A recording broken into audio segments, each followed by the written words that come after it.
I'd like to introduce you to Ohad Maiman. This is his first solo show in London, and we're thrilled and delighted to have him here to be showcasing his material at the Richard Young Gallery. Klicks South of Wonderland depicts what I consider to be a postmodern band of nomads looking for a certain freedom away from over-contrived social norms that we can typically almost drown in.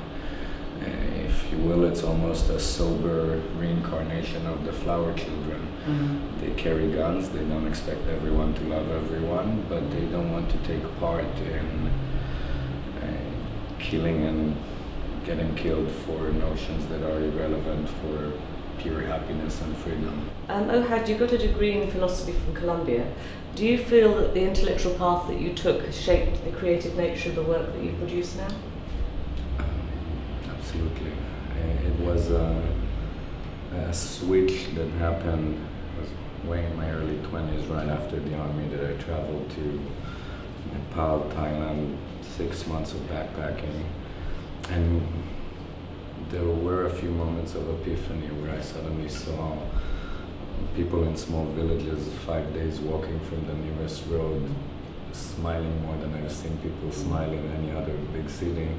But of course, all of these these are all a journey on a path, and you're finding your way through your philosophy, through your writing, and then you come to the photography, which you've brought all of these aspects into it, I think.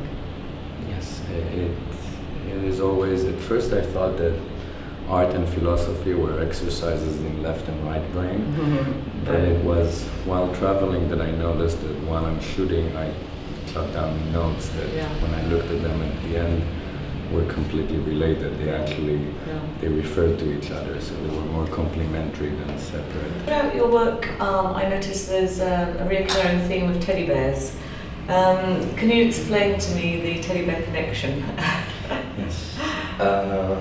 In a way, this shot is the first shot taken into, I guess, the second part of the future trilogy, where Klicks South of Wonderland presented these nomads that left something behind and ran away.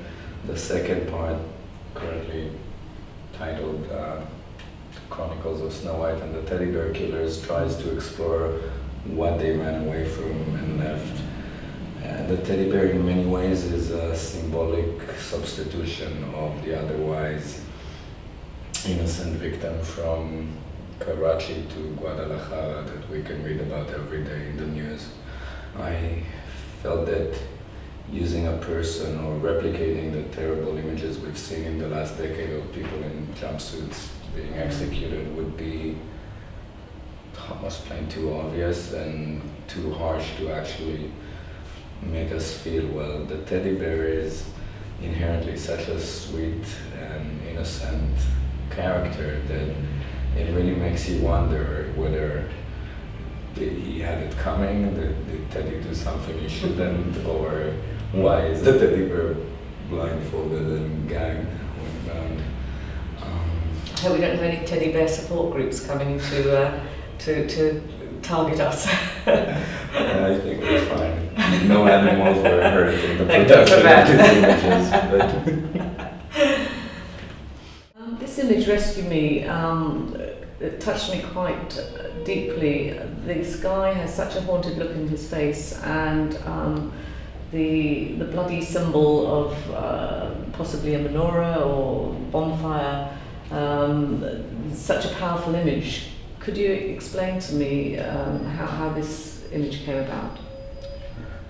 Well, just as I started shooting the Klicks South of Wonderland series, I started going to the desert with my brother, a few friends, trying to shoot those images. And then I was approached by Veterans Hospital to shoot a series with wounded soldiers. In this case specifically, it was Israeli soldiers that were wounded in battle. This expression that tells you a feeling of someone that has seen the other dark side and came back, and it's I find in a soberness that I don't think many people experience in catatonic modern Western existence.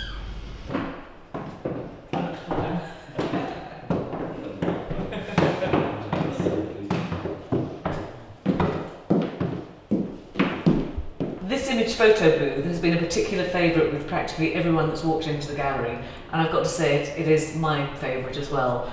Can you explain the background to this image and where you took it? It's a place where 50,000 hippies run away to experiment in utopia almost. Fantastic. There's no phones, there's no currency. Only this phone is. This one is actually connected by a landline to a tent about 100 meters away. Really? And on the other side it said, "Talk to God." And in a sense, it was sort of like a modern confessional booth. People stood there at times for an hour, and you could see the emotional discharge almost. People cried, people stood, they spoke to an anonymous voice on the other side of the landline. Incredible. And it served as almost the same function. It was one of the times where the idea of this disconnected to the world band of nomads sparked, where I thought that there could be wonderfully simple sets of morals and social systems which are far less conflicted than the ones we have. Thank you, Ohad, so much for doing the walk around with us, and I hope that all of you will have an opportunity to come down to see Ohad's exhibition at the Richard Young Gallery. It's up for another 4 weeks. We look forward to seeing you. Thank you.